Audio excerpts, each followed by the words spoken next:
Hello, everyone. For this presentation, we're just going to be discussing shipping of radioactive materials. This is a pretty big topic. It's a pretty complicated topic. Generally, to be trained to ship materials, it's a multi-day class that you have to do every 3 years. Sometimes it can be condensed into a single day, but it's generally beyond the scope of a small presentation. So we're just going to go through it and emphasize the main points. But I don't expect you guys to be experts after listening to it once. I just want you to be exposed to it so you have some key points in case it comes up in future board exams and such. But with that introduction, we'll just jump into it. So the US DOT is in charge of regulating the movement of radioactive materials, not just radioactive materials, but actually all dangerous goods. So you can see what types of dangerous goods they actually regulate, with class 7 being reserved for radioactive materials. Sometimes you run into situations where you have something that is radioactive and explosive or is gaseous. You're not limited to just one. Thankfully, the bulk of shipping that we do is just radioactive, which simplifies it quite a bit. So who actually needs to be trained for this? The regulations say that anybody who will be involved in the transportation of this material needs to be trained. So that means, down to the loading dock staff that actually moves the material onto the truck, they should have training in regards to radioactive material shipments. Now it has to be commensurate with their role in the process. So that means that if your job is solely to load it onto a truck, you probably don't need to know as much as the person who is arranging the material within the package, taking the surveys, testing for contamination. That's much more involved. But the person that's loading that material onto a truck does need to know how to decipher how much radiation is coming off of the package, how to stay safe around it, how long they should be around, that they can safely be around that package. So there are things that they need to know. Um, so a big thing that everyone needs to be aware of is just the security aspect of it. You don't want to leave large sources unsupervised. However, most of what is shipped is probably pretty low risk. There's not a huge concern that a couple of PET doses are going to go missing. We have PET deliveries every day that are dropped off multiple times a day just because of the short half-life of things like F-18. But there's not really any real hazard with those being stolen for malicious means. However, for an HDR and a radiator source, there will be large amounts of security needed because those do present risks in terms if they were to go missing or to get into the hands of someone who had, some sort of nefarious idea in mind. So what is actually regulated? It's anytime you put something onto a public road, you put something onto an aircraft, a train, really anything that essentially leaves your immediate campus. So for MSK, that's a little difficult because our multiple campuses are separated by sometimes just a road, but that road is managed by the DOT. So it's not as simple as just driving something from the Koch Center down to, 1275 York Ave, because that is going to be on DOT regulated roads. So you would need to package a shipment, go through all the process just to have it go 3 or 4 blocks. Thankfully, we have the underground passageways between the 2 research facilities and the main campus. So that allows us to easily go from one area to another. But yeah, anytime that you're going to be on a public road, the package needs to be packaged in accordance with DOT regulations. The one exception to this is actually if you are a licensed physician, you're an AU, so you're approved for the therapeutic use in question, the radiopharmaceutical that you're carrying, you are allowed to carry this radiopharmaceutical in your car, to carry it to, say, a treatment site if that was not at the site you're currently at. So that's one exception. Also, just off of public areas, but in terms of you may have a large campus. If you're at a rural site, you can drive things around within your campus, but you just have to keep it off of public roads. So we're going to go into what actually physically makes up a dangerous good package. because it's not just the physical package itself, it's the contents, it's the way the contents are organized inside of that package, it's the paperwork that goes with that package, it's all the markings and labels that are on the package. It's the totality of all that that makes that dangerous goods shipment. So we'll get into that a little bit more. There's some definitions that you need to be somewhat familiar with in terms of like a label versus a marking. A label has a very specific meaning in terms of shipping radioactive materials. The label is what is the diamond shaped marking on the outside of the package that gives you some basic information. However, it's probably very vital information that people need to know if you're going to be around these packages, if you're going to be handling these packages. The rest of the stuff, the markings, are a little more specific, but we'll get into exactly what these are. So the first thing you really have to do is just decide if your shipment is actually radioactive, if it's classified as radioactive. If you have something that is very, very, very low level, sometimes you can get away with it being what we call exempt. The first one is exempt. So that is something that would be not considered radioactive from the DOT world. And that's versus, once you get past that, then the DOT considers it radioactive. You have to start taking some sorts of precautions to actually handle it safely and within the bounds of regulations. So we talked about exempt. That is, if you are below the exempt levels, it is not considered radioactive. You can send it in regular mail. So these are pretty low activity. You'll see that the activity is here.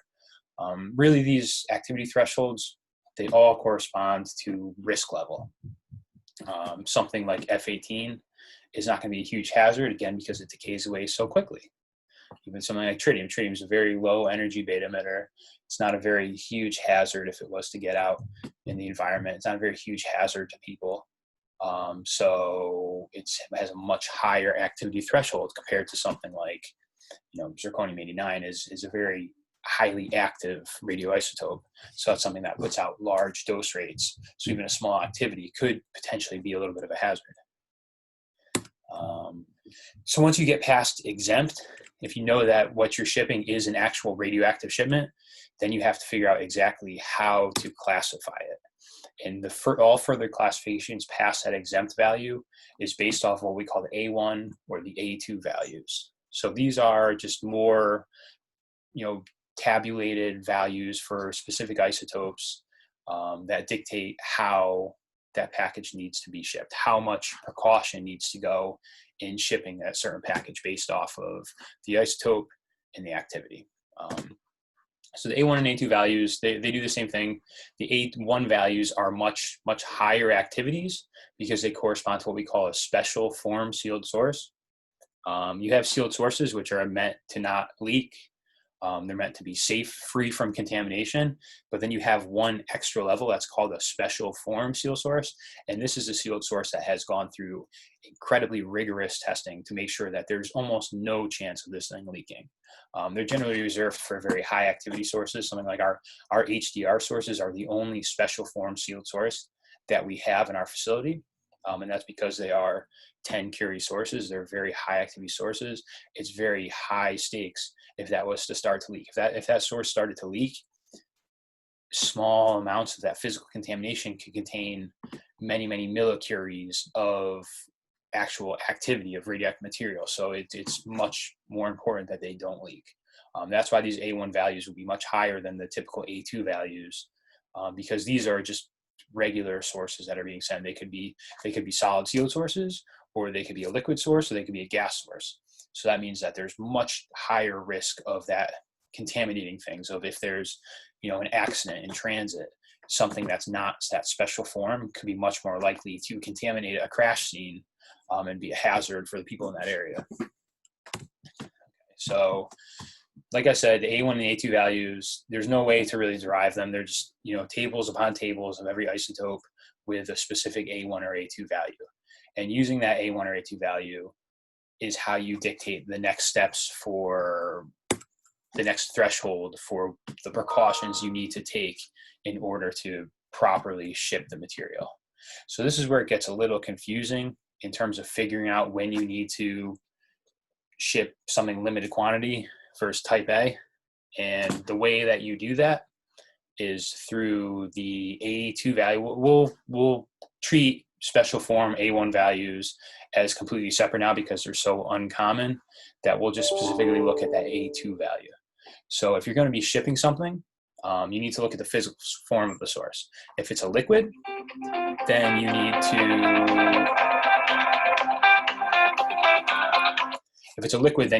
to divide that A2 value by 10,000. So if you're above that A2 value divided by 10,000, that puts you into this limited quantity range where you need to actually have some precautions. You need to follow some rules in order to ship this package. So these are, again, it's really confusing with the actual values. We'll go over it a little bit more in person to hopefully get you to understand it. But this is that activity threshold. So you have one threshold being if the package is above a certain activity, then you need to start taking more precautions. But also there's the concern of external radiation levels. And also this package cannot be above 0.5 millirem per hour on contact.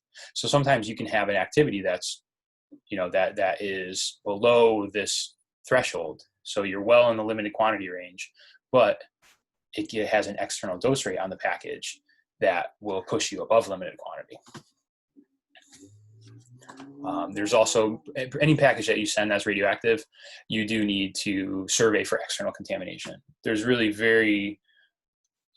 no packages that allow for external contamination, because if you think about it, that package, if it's contaminated on the outside, and that's going to be passing from hand to hand to hand, from vehicle to vehicle, passing through sorting centers, there's no chance. It's just too much of a liability if there is active contamination on the outside of the package. So that's a big one, is that the outsides need to be relatively free of contamination in order to not be a hazard. So that limited quantity, that's also considered an accepted package, not accepted, because you are accepted from having to do shipping papers, from having to have specially tested packaging. You're accepted from having to label the packages, but really the one downside, it's not really a disadvantage, but it's very limiting, is that low dose rate, that low external dose rate that you're allowed to have. That's something that you can't really, you have to work with. There's ways to work around that. If you're on the cusp of a higher dose rate, like you have a 0.6 per hour on contact, you can add a little shielding. You can use a bigger box, because a bigger box would give you more distance, which would lower the dose rates. So there are strategies to work around it. But yeah, that is a pretty low activity level, or a low dose rate level.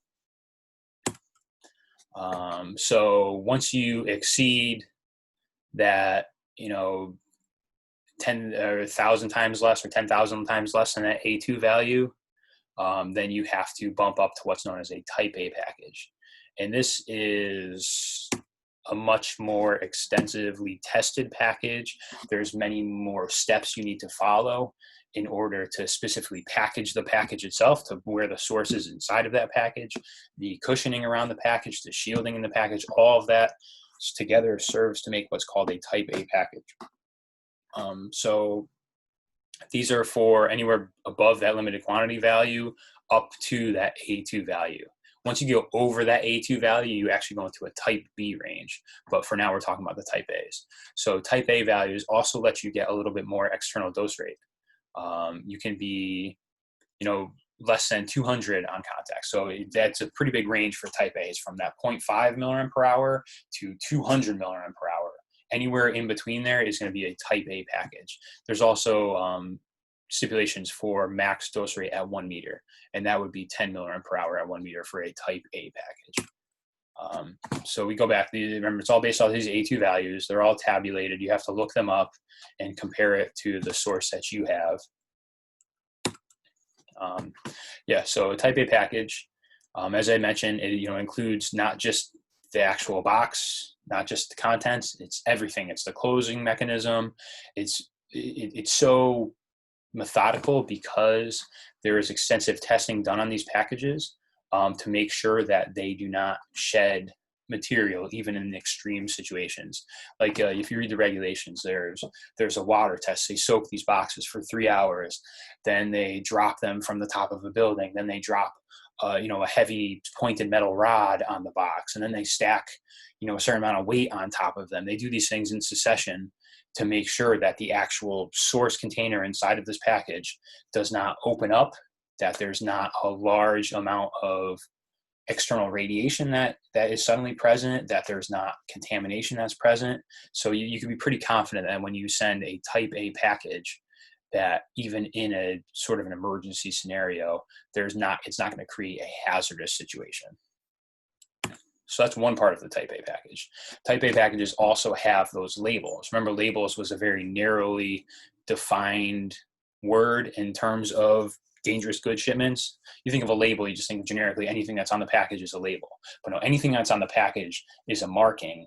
These are specifically labels. They're the diamond-shaped, diamond-shaped markings that have specific information on them. And that specific information is the nuclide, the activity of the nuclide, and then the TI, which is the transportation index. The transportation index is simply the dose rate in millirem per hour at 1 meter. So if you were, again, if you're somebody that's just casually handling these packages, you don't know much about radioactive materials, this is something that you should have training in. You should be able to decipher what the label is telling you, because you would be important to know at a minimum the dose rates coming off of that package in order to keep yourself safe, to know that maybe I don't want to eat my lunch a meter from these packages because there's 3 or 4 packages there that all have 200 millirem per hour at a meter. You can avoid a dangerous situation if you understand what this transport index is actually trying to tell you. So the 3 different types of labels for type A would be a white 1, yellow 2, and yellow 3. And we'll see that these have differing ranges of external radiation levels that you would label it as. So you see, actually it's the next slide. So you see that if you have a type A package with relatively low external levels, this is common for things that are like pure beta emitters, like a P32 shipment, a Y90 shipment, will have high activities, but pretty low external dose rates, just because most of the radiation is that particle radiation that's staying inside the box. But sometimes you have the reverse scenario where you have certain isotopes that decay with lots of high energy photons, and those are difficult to shield, especially for something that's going to be transported. So you'll have very low activities that could still be putting off, high dose rates, and they'll have to be something like a yellow 3, which is, a pretty high dose rate, external dose rate. But that's why it's labeled 1, 2, 3, because you know that if you see a yellow 3, even if you don't look at any other information, the yellow 3 will tell you that at minimum, that box has a dose rate of over 50 MR per hour on contact, which is a lot. So yellow 3, we don't actually send these out of MSK. We get them delivered a lot to us. Generally, what we send out is just leftover stuff or small amounts to other researchers. There's collaborations with other facilities, so the researchers ask us to ship materials, but it's usually small amounts of material.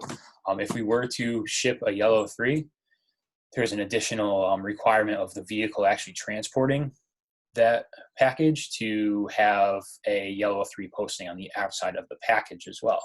And the thought of this is that if you have enough yellow 3 packages, even, they're confined to a truck, but there's enough external dose rate that truck itself could be giving off higher dose rates. So it's kind of an alert to let people know that there is high level of material inside of the truck.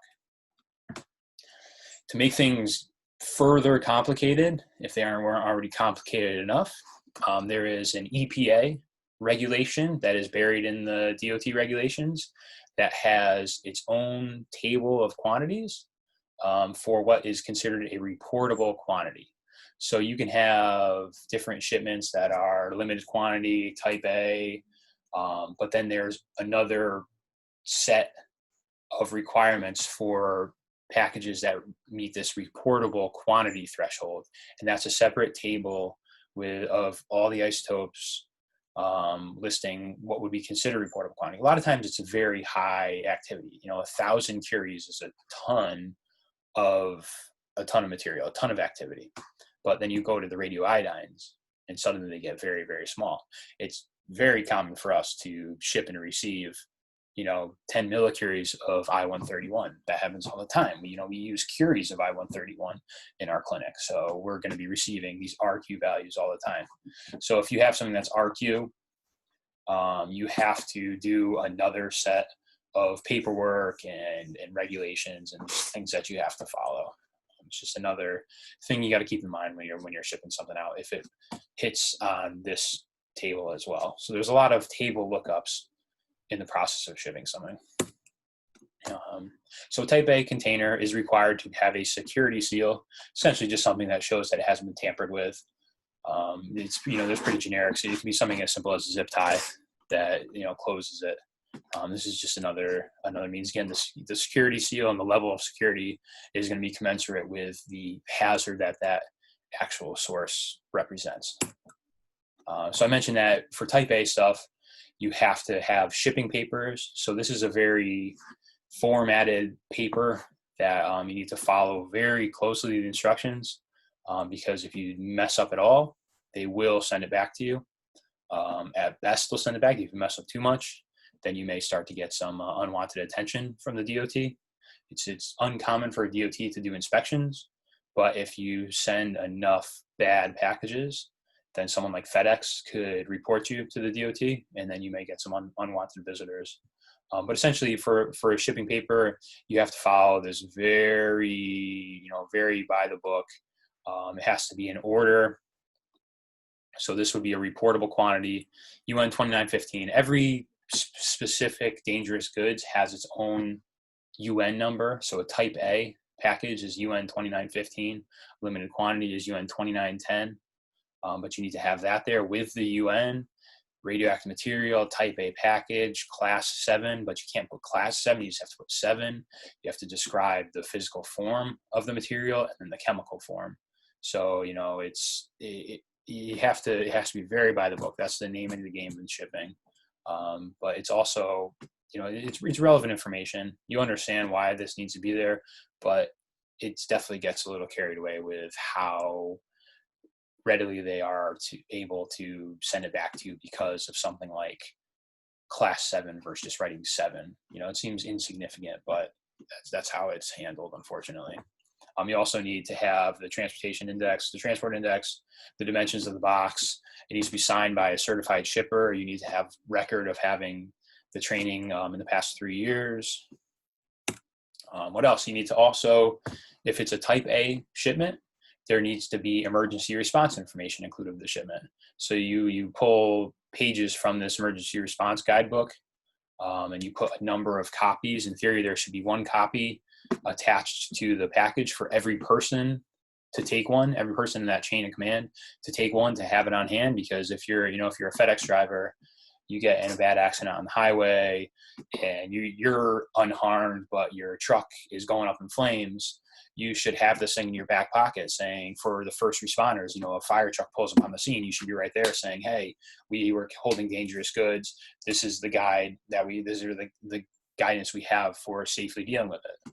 And you'll see that a lot of these guidance documents, they seem to be a little bit overkill for something like a very low activity source. It talks about positive pressure, self-contained breathers, things of that nature. But it ultimately does have some information for someone like a fireman or an EMT arriving on scene to have some means of keeping themselves safe, or if nothing else, just ID that the situation may be more than what it seems. So you can see that this is for a limited quantity package.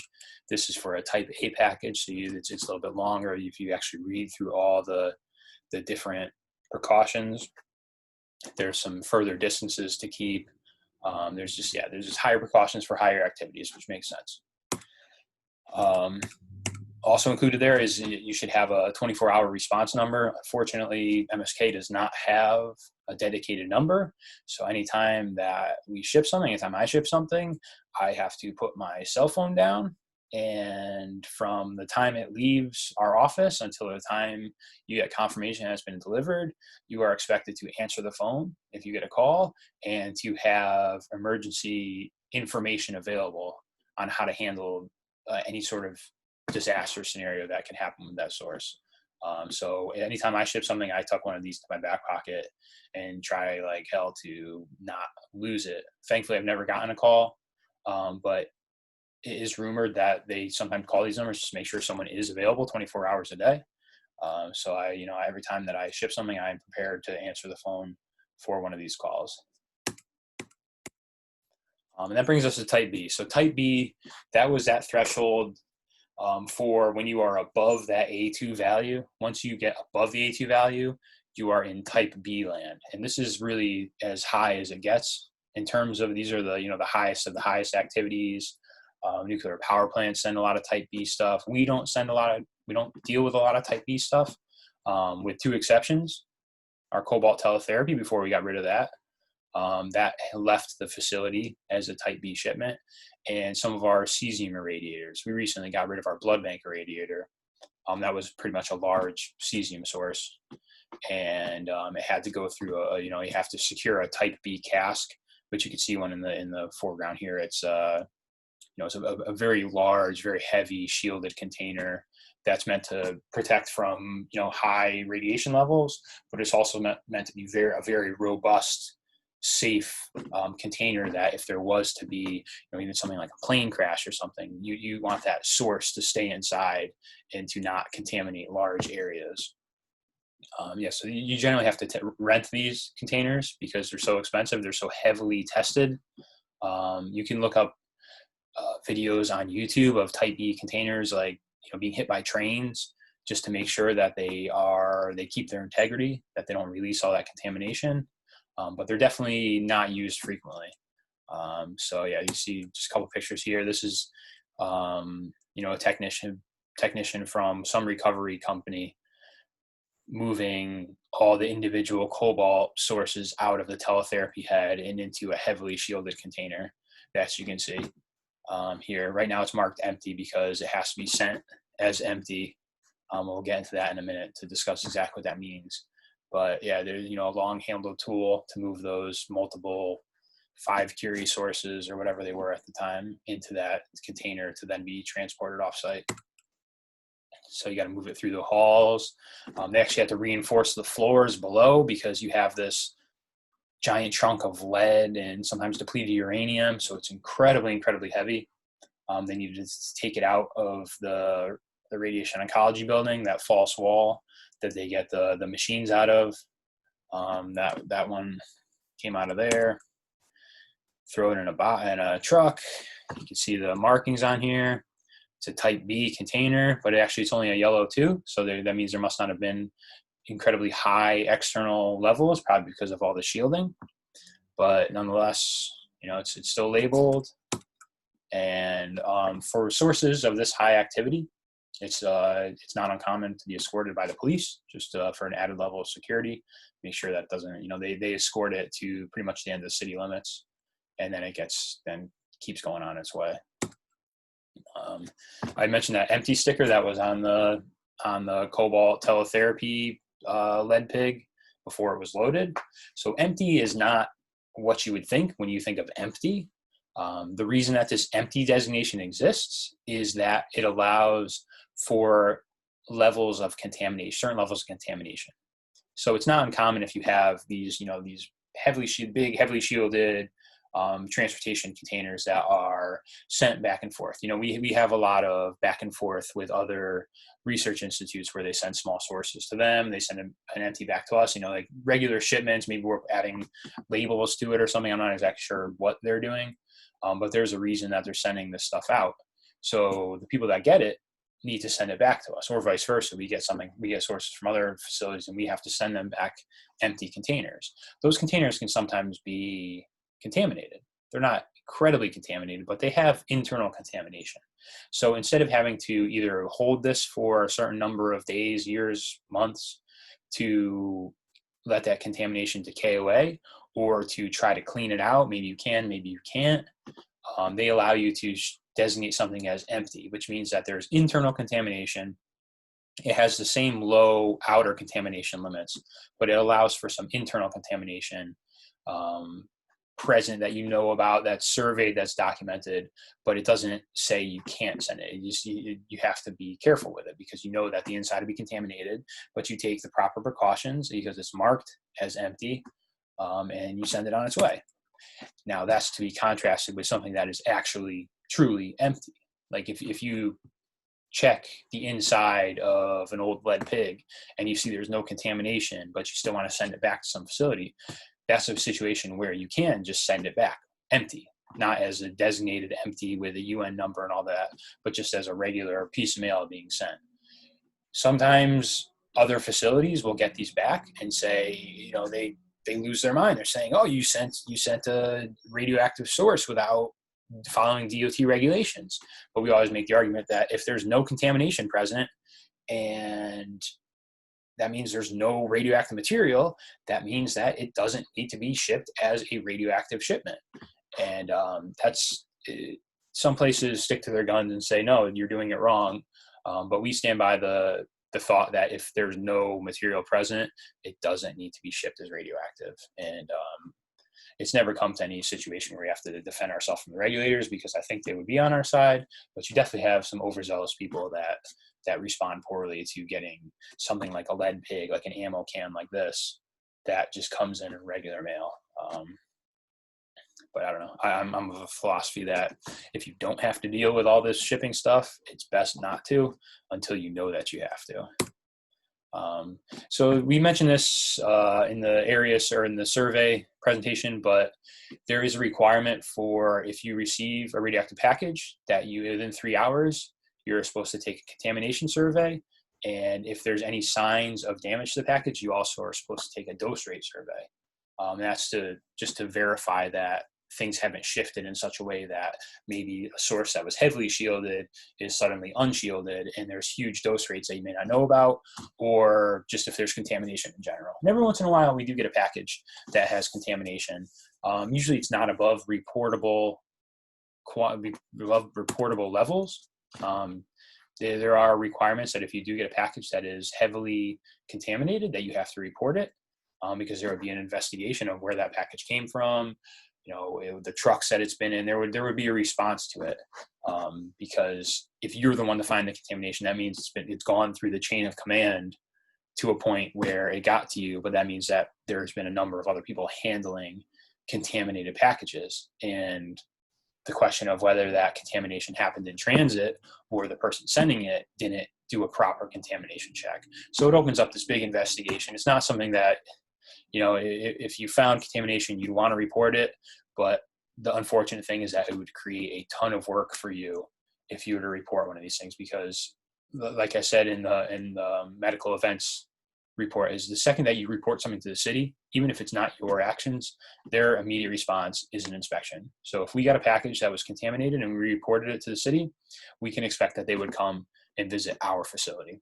And that seems backwards and wrong, but that is the response that they do. They investigate the entirety of the situation, usually starting with the person that reported it. So that's just the reality of the situation. So I know that's a ton of information. We'll try to go over it again. You guys, if you're lucky, will never have to ship a radioactive material package in your life, but it is a very complicated process. It is necessary for the the movement of radioactive materials. These shipments, we get tons of these shipments all day, every day, to keep our nuclear medicine facility running. But it's important to understand the hierarchy of how you need to safely ship these things, and understand that the hoops you have to jump through are directly proportional to a sort of risk factor of the isotope in question, and just the relative danger of the package you are shipping. So that really comes down to what's the nuclide, the quantity, and then from there you really just have to figure out where it falls on that exempt versus accepted versus type A, and then you have to choose the appropriate package. If it's a type A quantity, then you have to have a type A package that's been tested. You have to do the proper surveys. You got to check the external dose rates, got to check the contamination, put on the proper markings. The markings would be that UN number, the address it's going to, the labels. Remember, the labels are only those, those diamond shaped stickers that give the isotope, the dose rate at a meter, and the activity, because those are considered probably the most important information. If you are just going to have a superficial look at a box, you want to know what's in it, how much, and how much radiation is coming off of it. Those are the key points. Everything else is kind of secondary to that. Unless, of course, you're in an emergency scenario where you are responsible for directing, emergency response, then you probably want a little bit more information. But yeah, so that's the totality of shipping. There's a lot of subtleties, and within that, there are other classifications that we're not going to discuss. Those are generally relegated more to like industry or environmental remediation. But yeah, so these are the main types that we deal with every day, and that we have to be experienced with shippings, because sometimes we receive them, sometimes we ship them out. But we'll talk more in class. Thanks.